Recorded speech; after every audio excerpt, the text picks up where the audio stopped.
안녕하세요. 이철규 목사입니다. 오늘부터는 고린도 후서를 보겠습니다. 고린도 후서는 고린도 전서를 기억하면서 고린도 후서를 보아야만 아마 이해가 더 잘 되리라고 생각이 되어집니다. 그리고 고린도 후서를 볼 때에 먼저 이 바울의 심정, 제가 고린도 후서를 보면서 생각하는 것이 1장에서부터 13장까지를 가만히 보면서 이것은 바울의 어떤 그 심정을 잘 파악을 해야만 이 내용이 제대로 이해가 되겠다 하는 생각이 들었습니다. 그리고 여러분들이 알아둘 것은 제가 이 수요일 날 평상복을 입고서 이렇게 영상을 찍는 것은 어디까지나 미완성된 것입니다. 그래서 주일날 설교를 하기 위해서 이렇게도 생각하고 저렇게도 생각하고, 그리고 본문이 말하고 있는 것을 할 수만 있으면 세부적으로 이렇게 조금 더 파악을 하고자 하는 부분이고, 주일날 설교를 하는 것은 어떤 한 부분, 특별히 강조해야 될 부분이 있으면 그 부분에 대해서 좀 더 깊이 얘기하고 있다고 봅니다. 그래서 우리가 먼저 오늘 이 고린도 후서를 시작하면서 고린도 후서가 쓰여진 그 배경에 대해서 알아야 될 것입니다. 고린도 후서는 바울이 3차 전도 여행을 하면서 에베소에서 고린도 전서를 썼잖아요. 그 고린도 교회의 그 모든 문제점을 하나씩 책망하면서 또 교훈하면서 이 고린도 전서가 체계적으로 이렇게 짜임새 있게 쓰여졌다고 하면은, 고린도 후서는 그런 부분이 아니라 어떤 의미에서는 사도 바울의 자기 자신에 대해서, 왜냐하면은 고린도 교회에 있는 사람들 가운데서 일부 유대인들이 바울의 사도성에 대해서 강력하게 대항하고 있는 그러한 사람들이 있었습니다.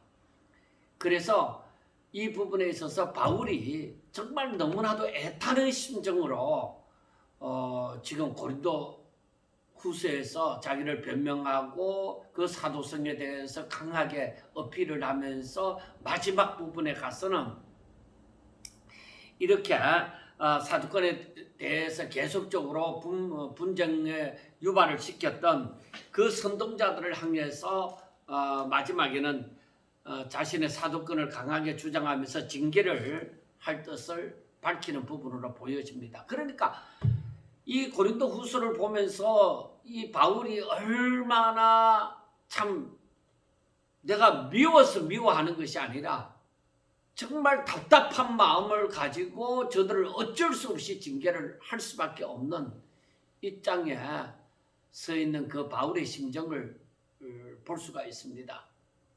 우리가 보면은 먼저 이 첫째, 바울의 사도권에 대해서 이렇게 강력하게 대항을 하는 그 사람들이 빌미를 잡은 것이 뭐냐면은, 바울이 계속적으로 이렇게 고린도 교회를 방문한다는 것을 번복을 했습니다. 바꾸었습니다.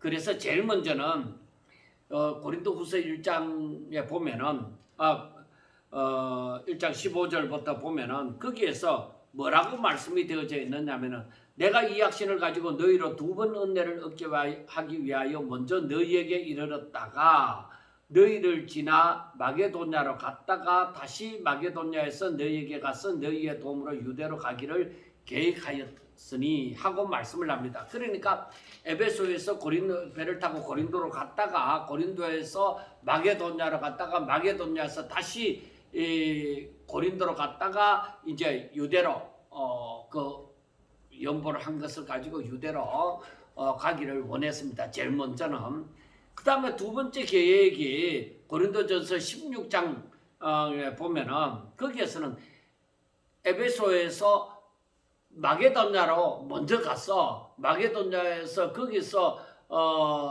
볼일을 보고 그 다음 고린도에 가서 좀 오랫동안 장기간 유하다가 거기에서 예루살렘으로 가고자 하는 그런 생각이 있었습니다. 그런데 결국은 어떻게 되어졌느냐? 에베소에서 이 급하게 오히려 이 고린도 교회의 문제점을 다급함을 보면서 고린도로 배를 타고 고린도로 갔습니다. 그 고린도로 갔다가 여러분 2장 고린도후서 2장 1절을 보면은 내가 다시는 너희에게 근심 중에 나아가지 아니하기로 스스로 결심하였노니 하고 말씀을 합니다. 이것이 바로 에베소에서 바로 고린도로 갔습니다. 고린도에서 잠시 들렸다가 고린도로 잠시 들렸다가 그 다음에 에베소로 다시 와서 에베소에서 데메드리오 일당들이 이 바울에 대해서 반박함으로 말미암아서 마게도냐로 일찍 가게 되어졌습니다. 드로아를 거쳐서 마게도냐로 가게 되어져서 마게도냐에서 디도를 만나고 나중에 고린도로 들어갔다가 예루살렘으로 떠나는 일정이 생기게 되어졌습니다. 그래서 이것을 보면은 바울의 일정에 대해서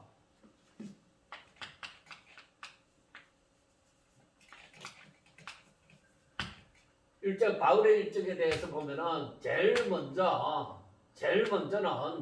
어떻게 생각을 했느냐? 에베소에서 지금 바울이 3차 전도 여행으로 지금 에베소에서 3년간이나 머물고 있는데 에베소에서 머물고 있다가 배를 타고 고린도로 갔다가 그 다음에 마게도냐로 갔다가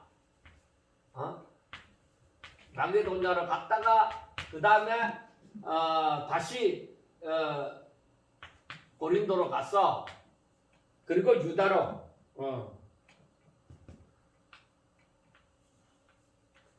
유대 예루살렘으로 가기를 원했습니다. 그런데 이 계획이 바뀌어서 고린도전서 16장을 보면은 에베소에서 그럴 필요 없이 에베소에서 마게도냐로 갔다가 마게도냐에서 그리고 고린도에 가서 고린도에서 좀 오랫동안 유하다가 그 다음에 유대 땅으로 예루살렘으로 가기를 원한다 했습니다. 그런데 어떻게 결과적으로는 어떻게 되어졌느냐 하면은 자 에베소에서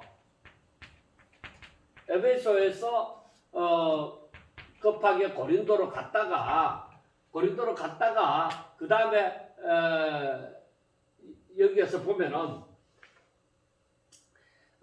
고린도후서 2장 1절을 근거로 해서 고린도로 갔다가 그 다음에 다시 에베소로 돌아왔습니다. 다시 에베소로 돌아와서 에베소에서 드로아를 거쳐서 마게도냐로 가게 되어집니다.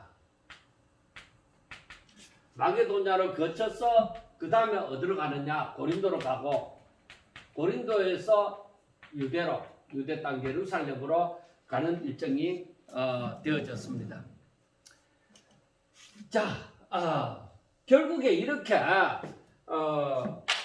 이 일정이 이렇게 해서 그 다음에 이렇게로 바뀌었고 이렇게 해서 그 다음에 이렇게로 바뀌었습니다. 자, 이것을 두고서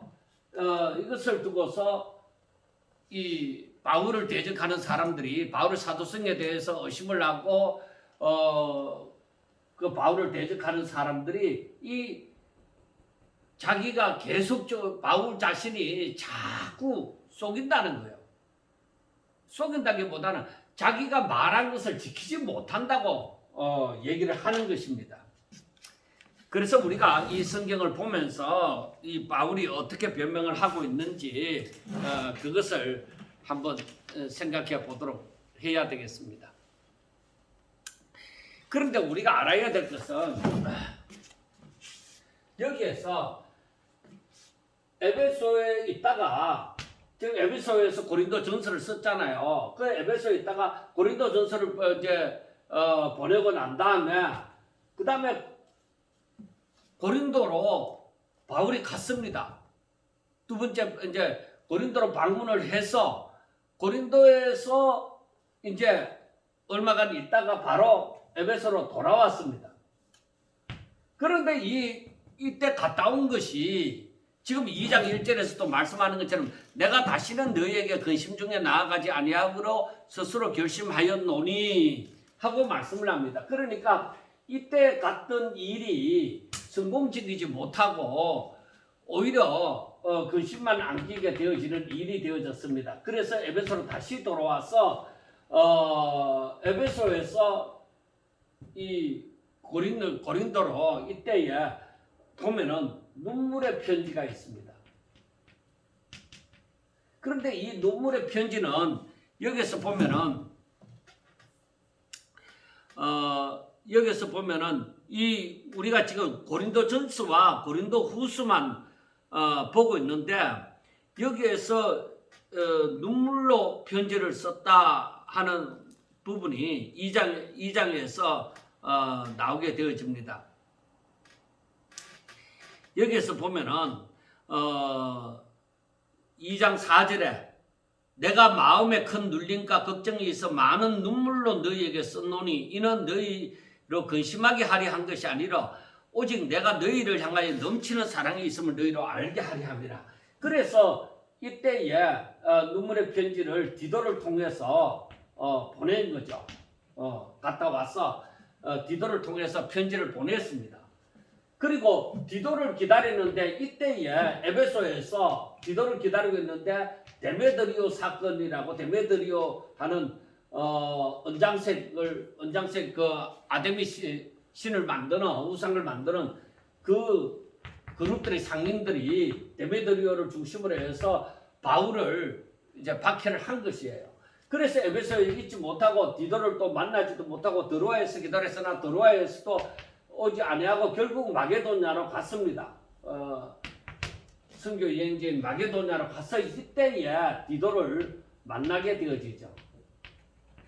그래서 디도를 만나고 여기에서 만나고 난 다음에 고린도 후서를 써서 이제 보내게 되어지는 거죠.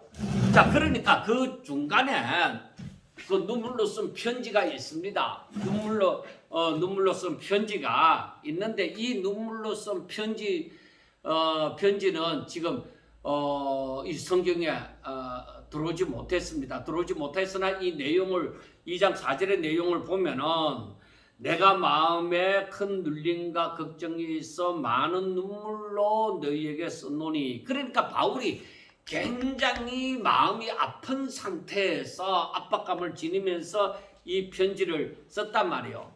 이것은 너희로 근심하게 하려는 것이 아니라 오직 내가 너희를 향하는 넘치는 사랑이 있음을 너희로 알게 함이라 하는 것입니다. 자, 오늘은 고린도후서 1장을 하면서 왜 2장에 이 말씀을 얘기를 하느냐? 그것은 바로 뭘 얘기를 하려고 하느냐 하면은 바울의 심정입니다. 바울의 심정. 바울의 마음 상태. 그러니까 바울을 대적하는 바울의 사도권에 대해서 자꾸 대항하는 그 사람들을 안타까운 심정으로 보고 있는 거예요. 저들도 함께 예수 믿는 자일진데 이 바울의 사도권을 인정하지 못하고 오히려 바울에 대해서 의심하게 만들고 사람들로 하여금 바울을 대적하도록 만드는 그것이 바울이 굉장히 마음이 아픈 상태에 있다는 것입니다. 그래서 이 고린도 후서를 보면은 계속적으로 바울이 자신의 그 사도권에 대해서 변명을 할 수밖에 없도록 만드는 거예요. 그 바울이 얼마나 마음이 아프겠느냐는 것입니다. 바울은 정말로 하나님과 바울 사이에 바라볼 때에 이건 벽이 없어요. 바울은 전적으로 하나님께로부터 이 이방인에 대한 사도로서 부름을 받고 그 사명을 가지고서는 전적으로 거기에 헌신을 하고 있어요. 여기 오늘 1장에서도 나오지만은 정말로 죽음을 코앞에 둔 그 자리에까지 또 갔습니다. 생명을 걸고 지금 이 사명을 감당하고 있는데 그런데 여기에서 보면은 이 바울의 사도권에 반발하는 사람들이 있단 말이에요. 유대인들 가운데. 그러니까 고린도 교회에 있는 유대인들 가운데 바울의 사도권에 대해서 계속적으로 반발하는 아주 강하게 반발하는 이 주동자들이 있고 그를 따르는 사람들이 있다는 것입니다. 그러니까 바울이 얼마나 안타까워요. 바울의 사도권에 대해서 의심을 하면 바울의 가르침에 대해서도 당연히 의심을 하게 되어지고 또 바울이 전하는 말씀이나 이렇게 편지를 받아도 뭐요? 인정을 안 하고 무시를 하게 되어지는 거죠. 그 편지나 그 전하는 말에 대해서 업신여기게 되어지는 것이죠. 참 이것이 얼마나 악한 것인지 그것이 바로 13장에 들어가면은 바울이 마지막으로 내가 다시 들어갈 때는 내가 이 사람들을 아주 강하게 이 사도권에 대해서 이 반발하는 사람들을 향해서 내가 징계하리라. 그렇게 말씀을 하는 것입니다. 그러니까 고린도 후서를 쓰면서 바울은 이 고린도 교회의 자신의 사도권에 대해서 반발하는 이 사람들에 대한 그 안타까움을 가지고 이 편지를 쓰고 있는 거예요. 저는 고린도 후서를 전체적으로 읽어보고 또 묵상하면서 다 느껴지는 것이 바울이 마음이 얼마나 아팠을까. 바울이 그 고린도 교회를 개척했고 바울이 복음을 그대로 가르쳤고 그리고 바울이 전한 복음이 뭐 실수를 했거나 뭐 잘못 가르쳤거나 이러한 부분이 있는 것이 아니라 바울은 정말로 주께로부터 받은 바 그 모든 말씀을 그대로 가르쳤다 이 말이에요.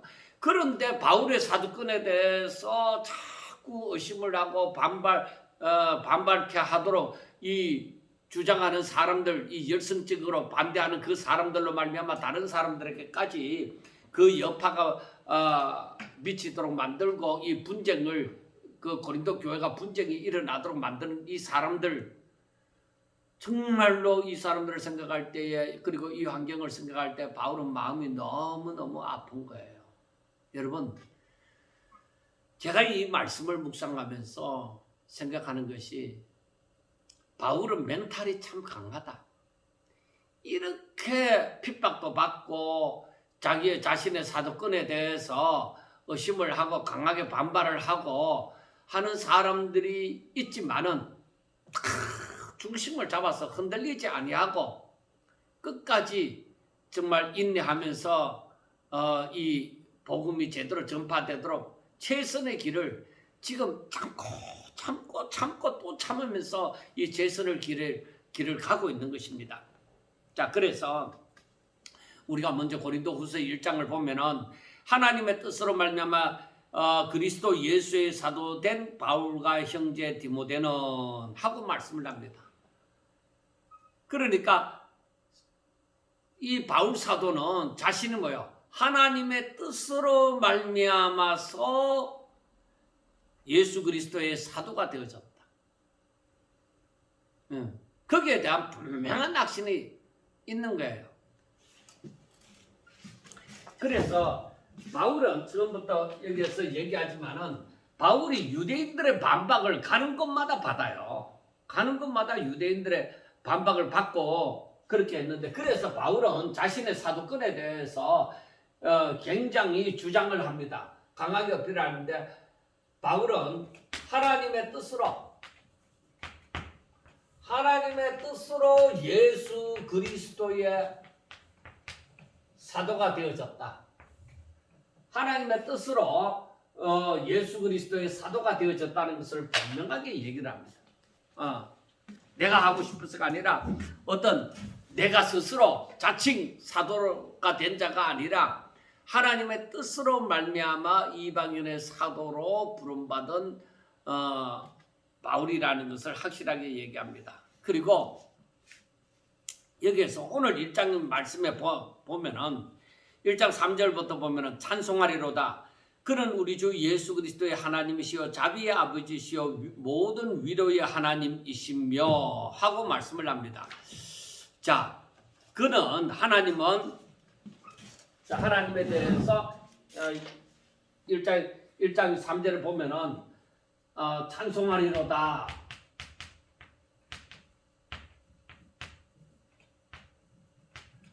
찬송하리로다 하고 먼저 말씀을 하는 거예요. 왜? 하나님 앞에 결과적으로 감사의 마음이 있기 때문에 하나님을 찬송하게 되어지죠.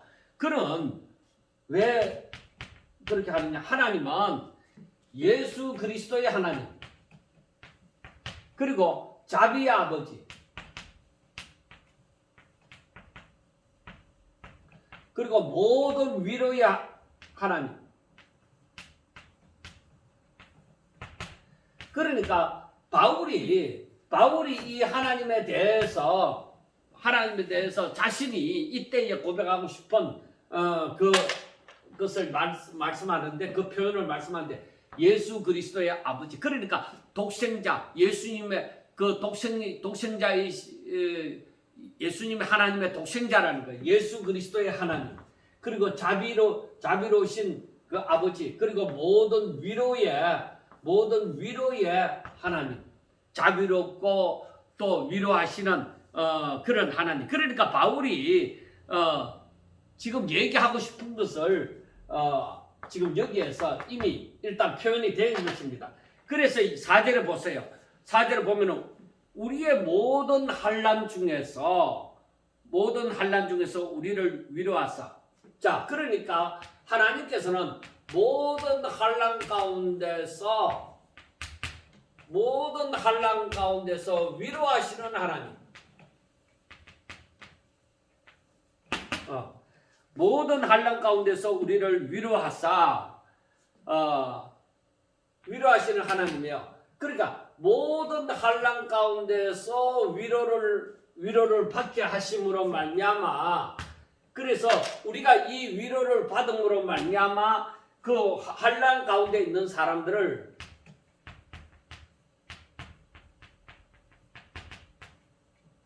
환난 가운데 있는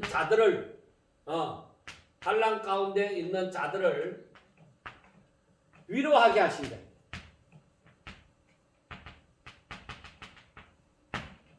자, 여기에서 보면은 우리가 알아야 되는 것이, 하나님은 모든 환난 가운데 우리가 모든 환난 가운데 있을 때 우리를 위로하시는 하나님이시다. 우리를 위로하시는 하나님. 모든 환난 가운데서 우리를 위로하시는 하나님이신데, 우리가 그 위로를 받았다 이거. 그 위로를 받음으로 그 위로의 하나님이라는 것을 알게 되어지죠. 그래서 다른 사람들이 환난 가운데 있을 때에 우리가 그들을 위로할 수 있도록, 능히 위로하게 할 수 있도록 한다 이 말이요.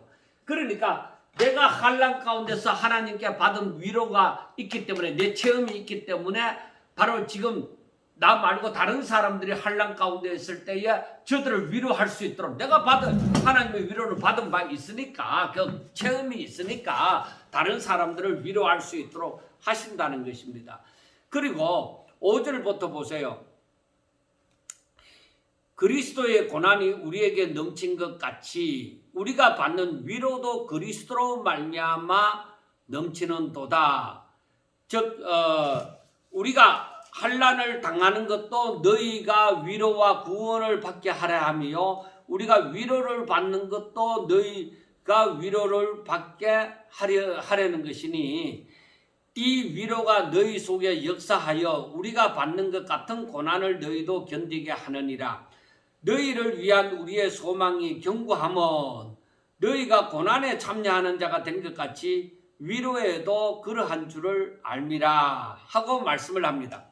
그러니까 여기에서 보면은 바울은 자신이 체험한 바가 그 자기와 같이 그 그리스도의 고난에 동참하는 자들이 똑같이 체험할 수 있도록 그런 같은 은혜를 받기를 원하는 거예요. 그래서 이 5절 말씀을 보면은, 5절부터 7절까지의 말씀을 보면은, 그리스도의 고난이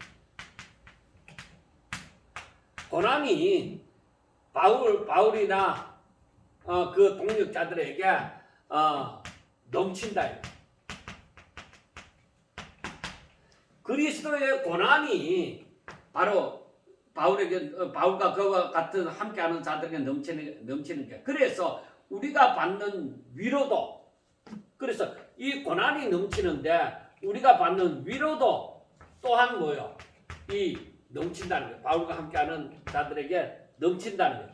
그런데 우리가 보면 똑같이 봐야 되는 것이, 고난이, 그리스도의 고난이 내게 넘치는 만큼 위로도, 하나님의 위로도 있다 이게. 내가 내가 주의 일을 하면서 고생을 엄청 하는데, 그 고생을 엄청 하는데 그 하나님의 위로도, 내가 고생을 엄청 하니까 위로도 필요하죠.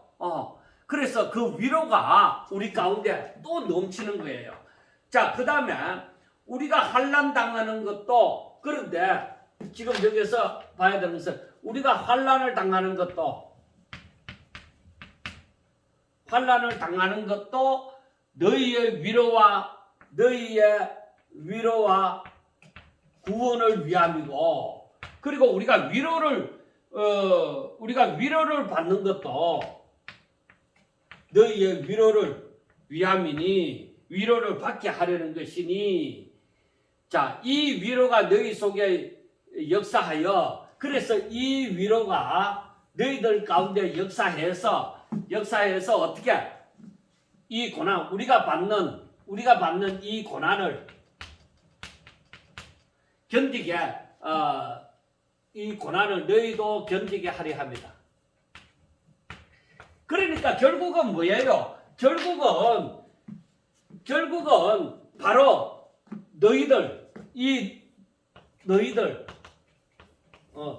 너희들도 결국에는 이 고난을, 우리와 같이 이 고난을 견디게 하고자 한다는 거예요.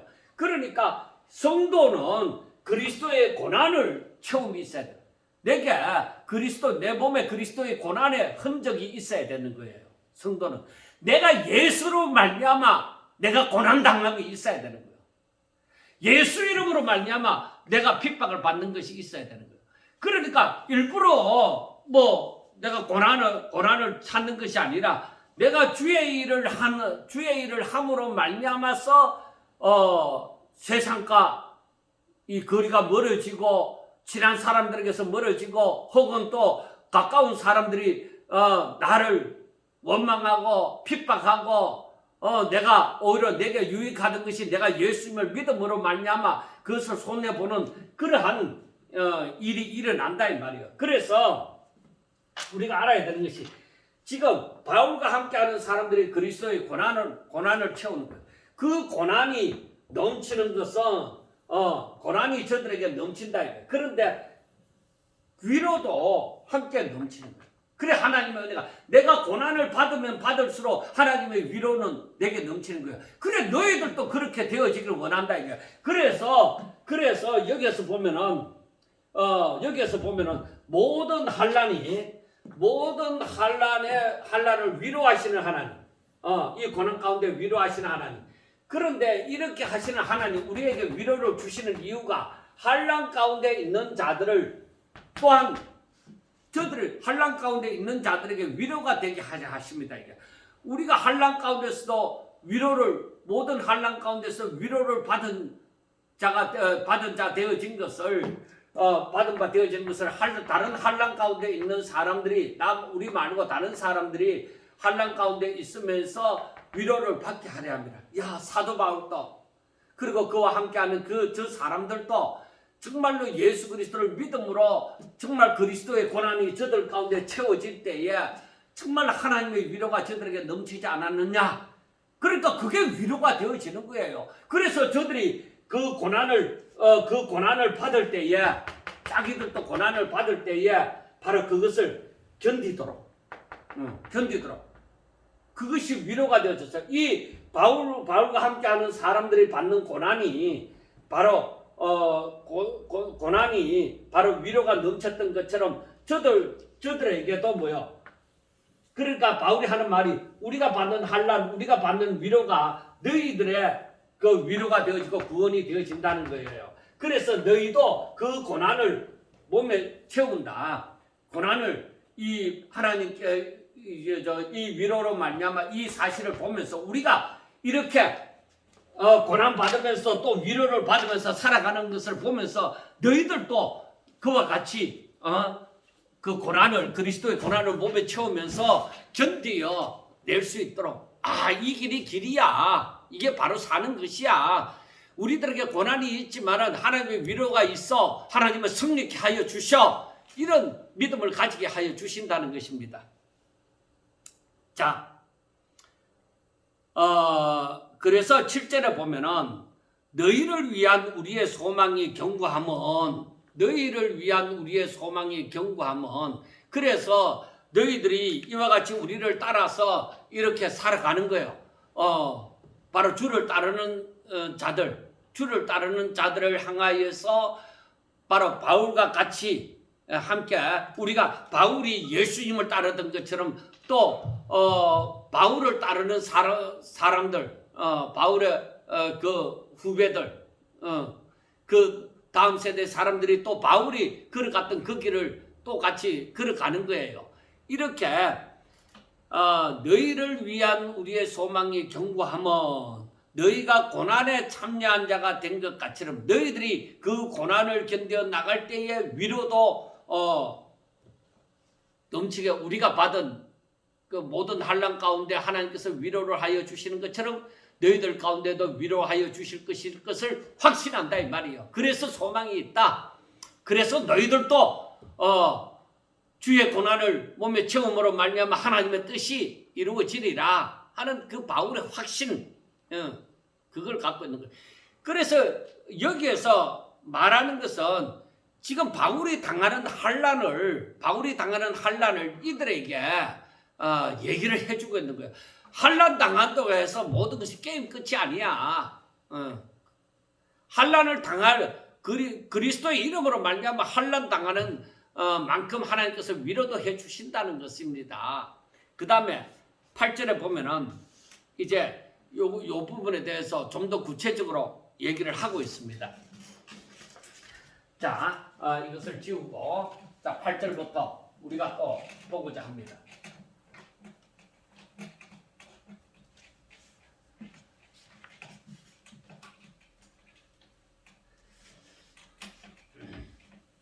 그래서 우리가 어떤 문자적으로만 해석하는 것이 아니라 그 환경 그리고 이 글을 쓴 사람의 그 심정 이것을 생각하면서 이걸 보아야만 이 성경이 제대로 보여지기 시작하는 거예요. 여러분들이 이 고린도후서를 보면서 바울의 심정을 알지 못하고 본다고 하면은 하나의 어떤 명언 그런 것 정도로만 이해가 되어질 거예요. 그래서 우리가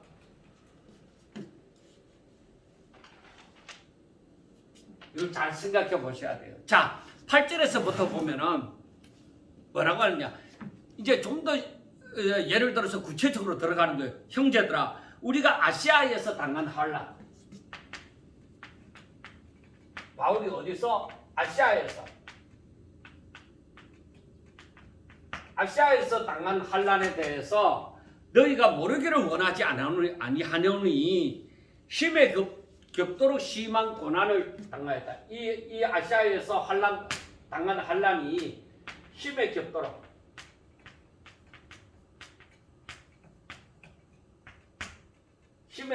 심한 고난이었다.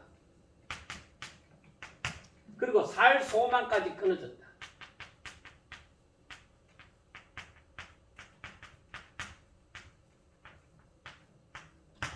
그리고 우리 자신이 사형 선고를 받은 줄 알았다.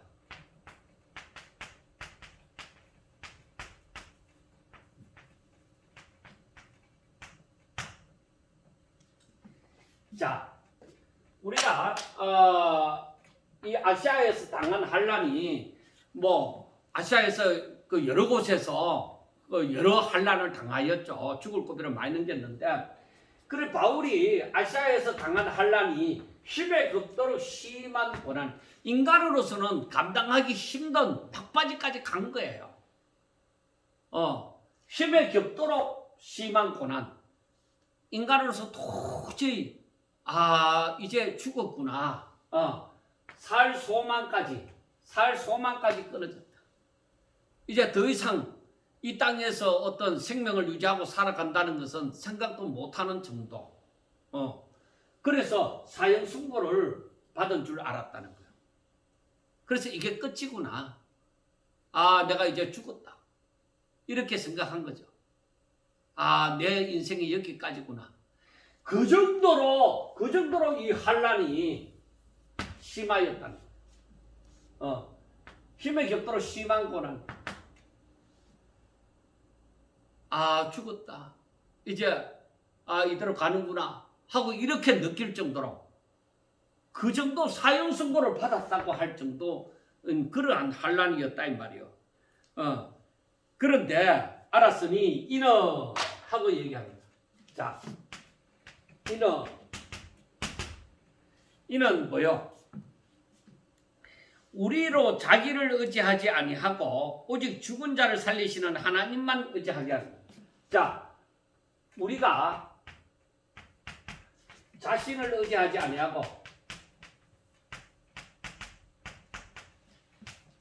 자신을 의지하지 않고 오직 죽은 자를 다시 살리시는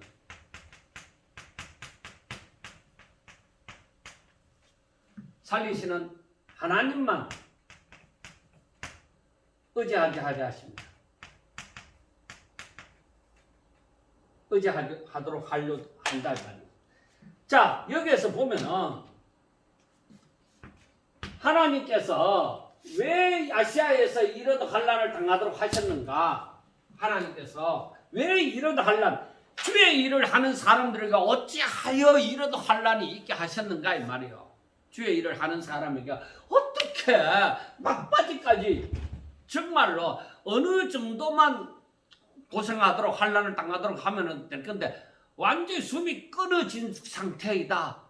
이제 내가 눈 감으면 이제 이 상태에서 끝났구나 하고 이제 모든 것을 다 내려놓은 이제 사형 선고니까 살 소망이 다 끊어지고 사형 선고 이제 끝이야 하고 이렇게 딱 끝나는 숨이 깔딱하는 그 순간까지 가는 거죠. 그렇게 하는 것은 바로 그거는 자신을 의지하지 않고, 그러니까 내 힘으로서는 이제 다 끝난 거죠. 이제 끝이 하는 이 순간 꼭 하는 그 순간까지 가도록 만든 거예요. 그러니까 자신이 할 수 있는 것은 아무것도 없죠. 이제 끝이다 이거죠. 그런데 그렇게까지 하나님께서 하시는 이유는 죽은 자를 다시 살리시는 하나님, 죽은 자를 다시 살리시는 하나님을 의지하게 하려는 하나님의 뜻이다. 하나님의 뜻을 이루려 하십니다.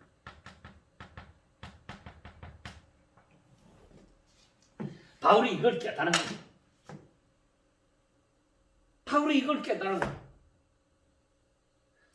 살 소망이 끊어지고 정말 사형 선고를 받은 것 같은 이런 환란이 아시아에서 많이 있었다. 바울의 선교 여행에서 많이 있었다 이 말이에요. 그것도 더구나 동족 가운데서 그렇게 있었으니까 얼마나 마음 아프고 육체적으로는 힘이 들었느냐 이 말이에요. 이런 상태까지 하나님께서 가게 하시는 이유가 있다 이래. 그러니까 뭐냐? 너희들은 오직 너희는 하나님의 말씀이 너희는 오직 하나님만 섬기라. 그러니까 너희는 오직 하나님만 섬기라. 너희는 오직 하나님만 의지하라. 바로 이거예요. 하나님만 섬기고 하나님만 의지해라.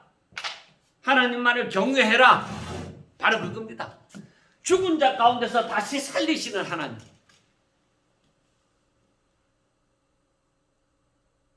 우리가 뭘 생각해 볼 수 있어요? 아브라함의 믿음이죠. 아브라함의 믿음. 죽은 자 가운데서 다시 살리실 줄을, 하나님의 약속을 믿고 죽은 자 가운데서 다시 살리실 줄을 믿고 이삭을 번제로 드리고자 했잖아요. 그래서 다니엘의 세 친구도 또 생각해 볼 수 있죠. 신상 앞에 절하지 않으리라. 하나님이 우리를 지켜주시리라. 아니, 하나님께서 우리를 다시 살려주시지 않는다 하더라도 우리는 절하지 못한다. 오직 하나님의 뜻은 신상 앞에 절하지 않는 것이다. 그러니까 이 말은 뭐예요?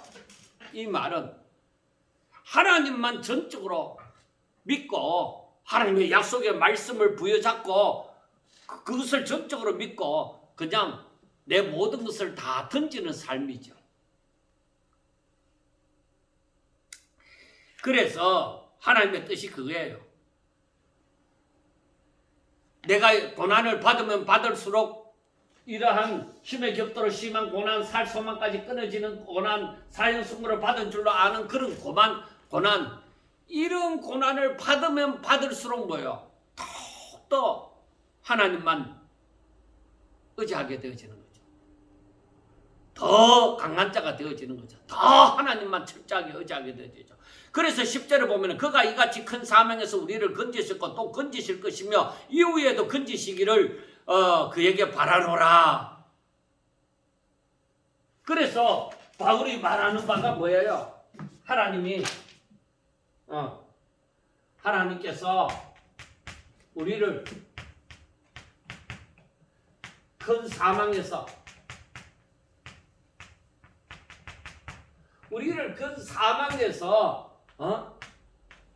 건지셨고 또 건지시며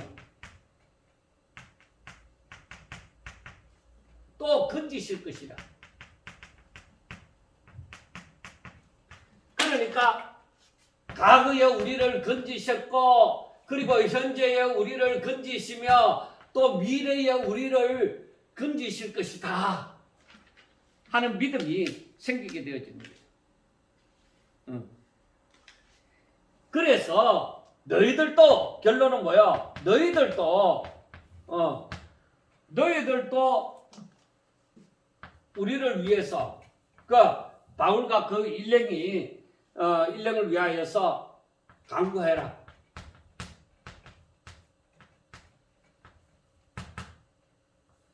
간구함으로 도우라. 바로 그것은 너희가 하나님께서 이렇게 하실 것인데 너희가 이렇게 우리와 함께 하지 않더라도 우리를 위하여 기도함으로 그래서 11절에 봐요. 너희도 우리를 위하여 간구함으로 도우라. 이는 우리가 많은 사람의 기도로 얻은 은사로 말미암아 많은 사람이 우리를 위하여 감사하게 하려 함이라.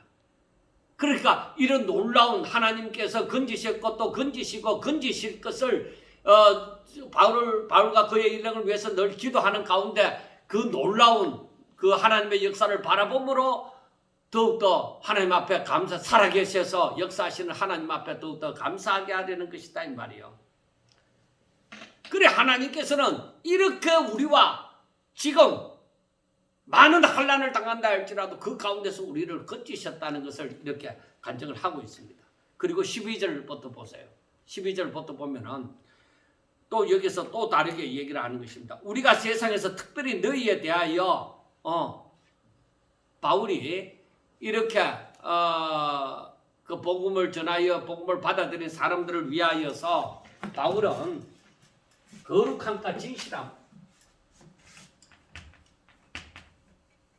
바울은 바로 복음을 받아들인 자, 복음을 받은 자들을 향해서 어떻게 하느냐? 항상 거룩함과 진실함으로. 거룩하다는 것은 하나님 앞에서 그리고 그 양심적으로 진실함으로 내가 행하되 그리고 이것을 육체의 지혜로 하지 아니하고 그 내 인간적인 어떤 머리를 써갖고 그렇게 하지 아니하고 오직 하나님의 은혜로 하나님께서 힘 주시는 대로 하나님의 은혜로 행함. 육체의 지혜로 하지 아니하고 내가 그 깨를 부려서 그렇게 하지 않고 오직 하나님께서 은혜 주시는 대로 내가 그렇게 한다 이 말이에요. 이것은 오로지 내 양심이 정언을 내가 내 양심이라는 것은 내 속마음을 다 걸어놓고 내가 하는 말이다 이 말이에요.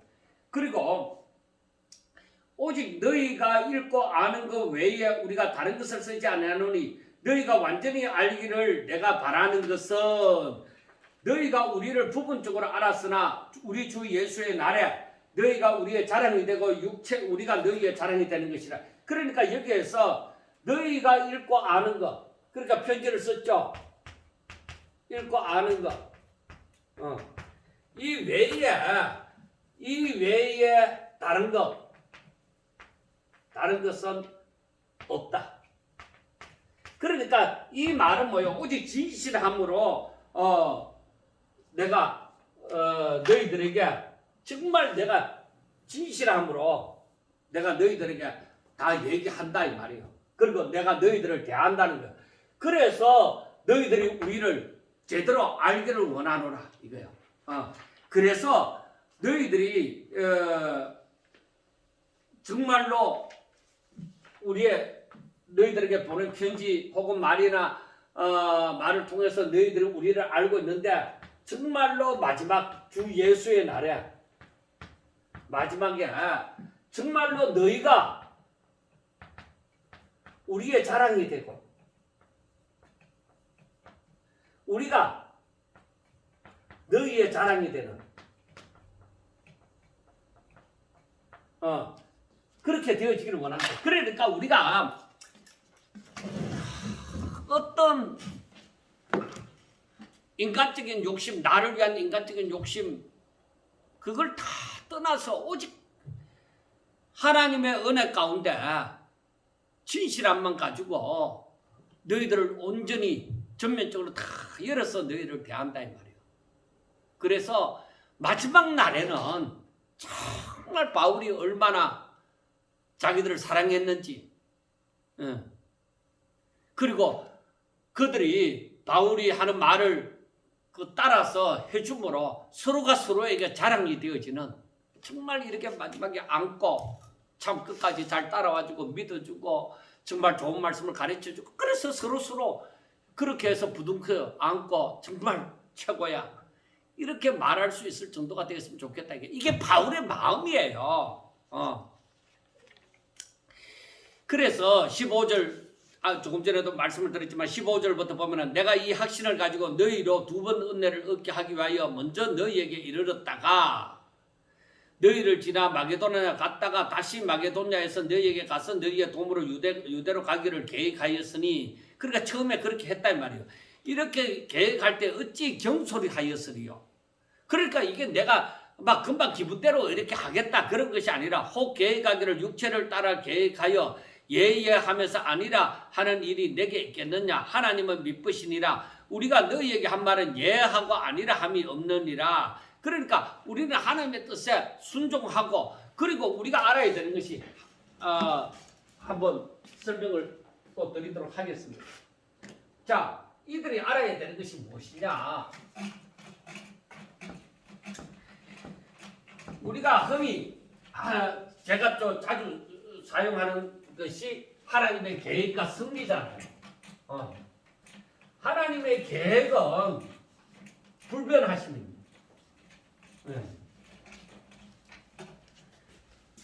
그런데 하나님의 승리, 하나님께서 승리하게 가시는 것은 어떤 법칙을 따라서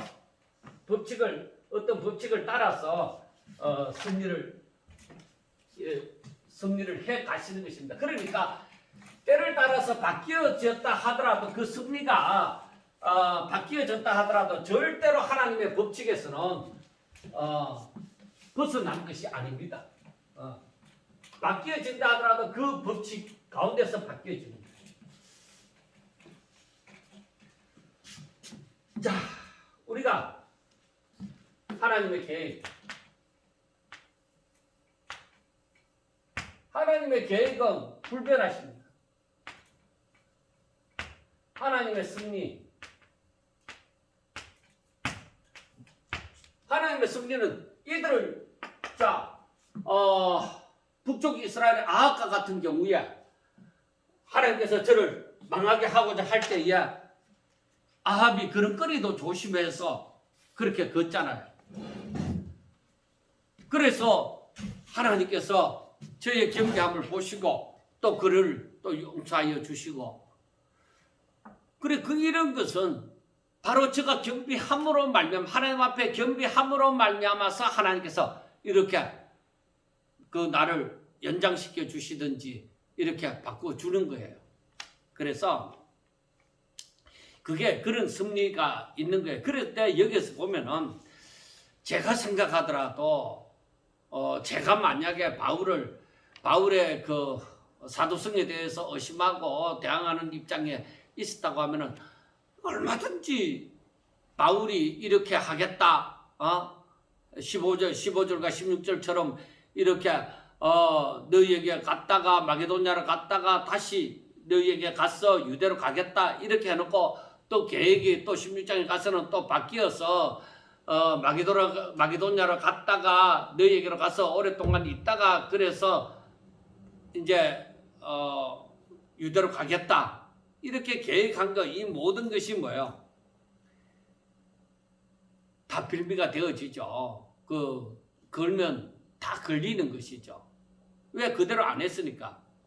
그런데 바울이 하는 말이 17절에 이렇게 계획할 때에 어찌 경솔히 하였으리요? 혹 계획하기를 육체를 따라 계획하여 예의하면서 아니라 하는 일이 내게 있겠느냐? 하나님의 미쁘시니라. 우리가 너희에게 한 말은 예하고 아니라 함이 없노라. 우리 곧 나와 실로아누와 디모데로 말미암아 너희 가운데 전파된 하나님의 아들 예수 그리스도는 예하고 아니라 함이 되지 아니하셨으니 그에게는 예만 되었느니라. 하나님의 약속은 얼마든지 그리스도 안에서 예가 되니 그런즉 그로 말미암아 우리가 아멘하여 하나님께 영광을 돌리게 되느니라. 그러니까 이 말씀에 대해서 나중에 좀 더 확실하게 말씀을 드리겠지만은, 그러니까 하나님의 인도하심에 있어서, 하나님께서 인도하심에 있어서 내 인간적으로 어떻게 이랬다 그 인도하심에 두고서 이랬다 저랬다 하는 것이 아니라 항상 하나님의 인도하심에 대해서 예만 있지 아니요가 없다는 것입니다. 그래서 항상 진실되게 행한다는 그러한 얘기죠. 하나님의 뜻에 내가 항상 순종을 한다는 것이죠. 그리고 21절부터 보면 우리가 너희와 함께 그리스도 안에서 굳건하게 하시고 우리에게 기름을 부으신 이는 하나님이시니 그가 또한 우리에게 인치시고 보증으로 우리 마음에 성령을 주셨느니라 하고 말씀을 합니다. 자, 우리가 21절에 우리를 너희와 함께 그리스도 안에서 굳건하게 하시고 우리에게 기름을 부으신 이는 하나님이시니 그가 또한 우리에게 인치시고 보증을 하시는 자는 보증으로 우리에게 성령을 주셨느니라 하고 말씀을 했습니다. 자, 여기에서 보면은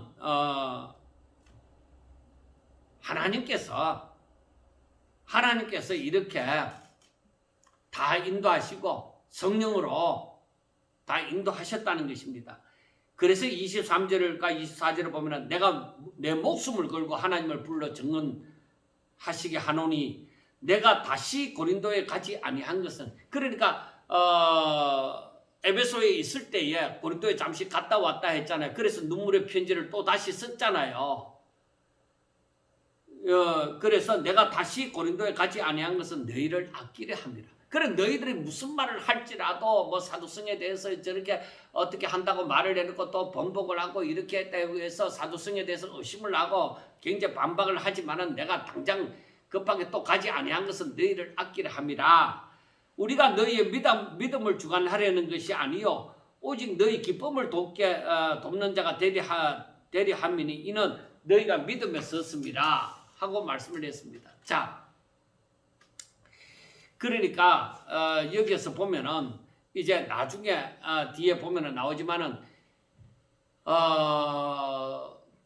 그 고린도 후서 말고 바로 앞에 그 고린도 전서와 그 후서 사이에 눈물의 편지가 있었다고 봅니다. 이게 성경에는 속하지 않았지만은 그래 그 부분을 지금 얘기를 하고 있는 거예요. 그래 디도편으로 보냈는데 디도가 이제 이 서신을 고린도 교회에 전했는데 고린도 교회 사람들의 반응이 이제 어떻게 달라졌는지 바울은 굉장히 그 안타까운 마음을 가지고 지금 이제 기다리고 있는 거예요.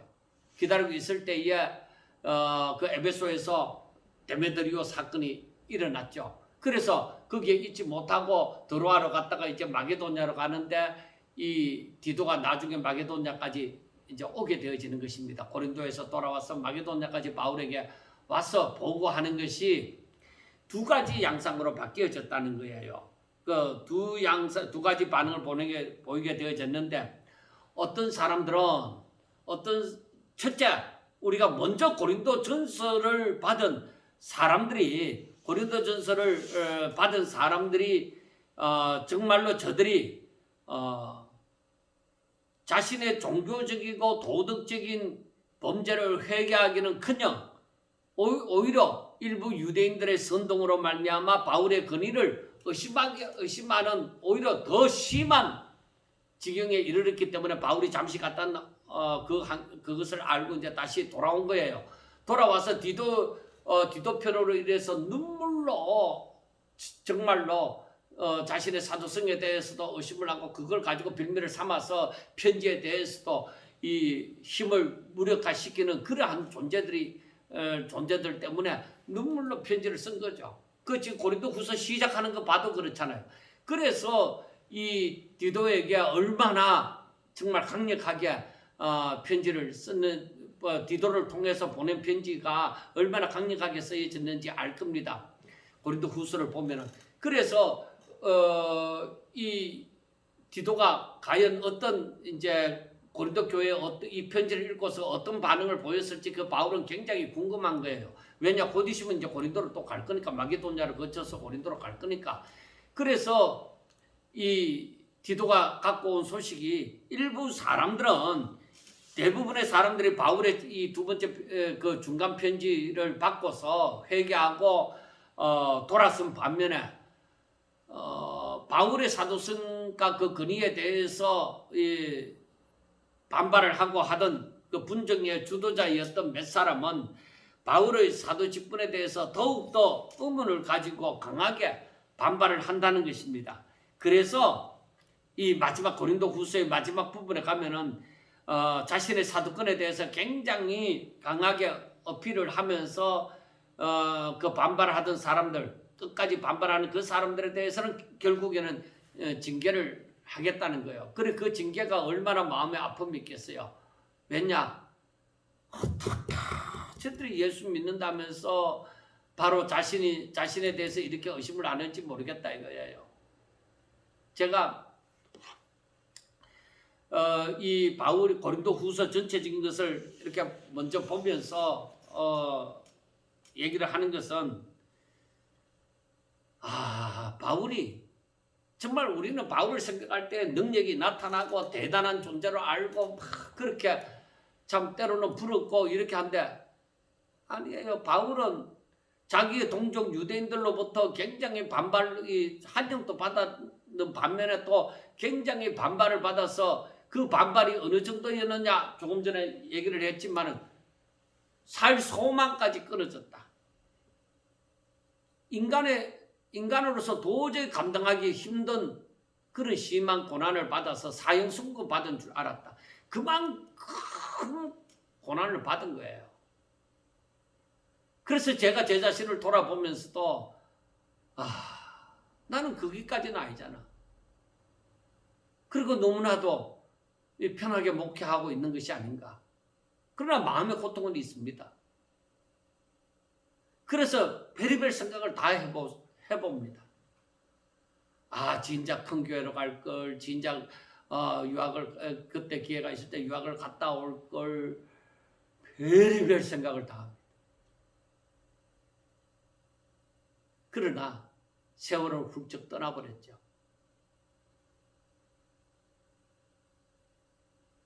그 모든 것을 지내면서 생각하는 것이 어떤 면에서는 이제는 그때 그걸 할 걸 이게 아니라 이제는 하나님 감사합니다. 바울이 조금 전에 얘기를 했잖아요. 그렇게 정말 살 소망까지 끊어지고 사형수고를 받은 것 같이 느껴지게 한 것은 바로 오직 하나님만 바라보고 하나님만 의지하도록 하기 위함이라고 말씀을 했잖아요. 그래서 내가 내 힘을 의지하지 아니하고 내가 의지할 것도 없고 이렇게 하나님만 바라보고 나아갈 수 있도록 해주신 것이 너무너무 감사하다는 거죠. 여러분, 세상에서 제가 무엇을 세웠다고 한들 뭐 그리 대단한 거예요. 제가 세상에서 부자가 되고 세상에서 이름 나고 세상에서 뭐 유명한 사람이 되어졌다고 한들 세상에서 이루어진 것 아무것도 아니에요. 내가 마지막 순간까지 하나님만 바라보고 하나님만 의지하고 하나님의 영광만을 위해서 살아간 것 이상 무엇이 있겠습니까? 정말로 내가 세상 의지 아니하고 내 힘을 의지하지 아니하고 하나님만 바라보는 그 마음의 상태가 되어지는, 우리가 그렇게 되어지는 상태가 너무 감사한 거죠. 그러나 그걸 처음부터 그거 깨닫기는 참 힘듭니다. 그래서 로마서 5장 3절인가 거기에 보면은 그렇잖아요. 한란은 인내를, 인내는 연단을, 연단은 소망을 이룬다고 하잖아요. 그렇게 이런 과정 저런 과정을 다 거치면서 하나님 바라보면서 하나님 도대체 무엇이 길입니까? 어떻게 해야 됩니까? 이런 아픔이 있는데 하나님 어떻게 해야 됩니까?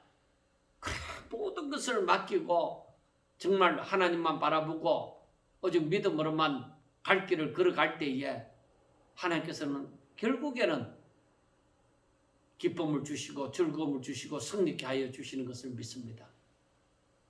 사랑하는 여러분, 하나님을 믿으면서 사람으로부터 세상으로부터 얼마나 힘든 일을 많이 겪습니까? 내가 잘못해서 겪는 것은 당연한 것이죠. 그러나 예수 이름 때문에 만약에 고난을 받고 있다고 하면 여러분 실망하거나 낙심하지 마세요.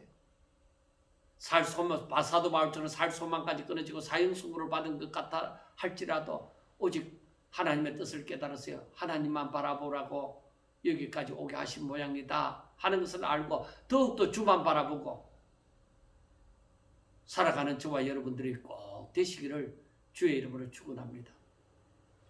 감사합니다.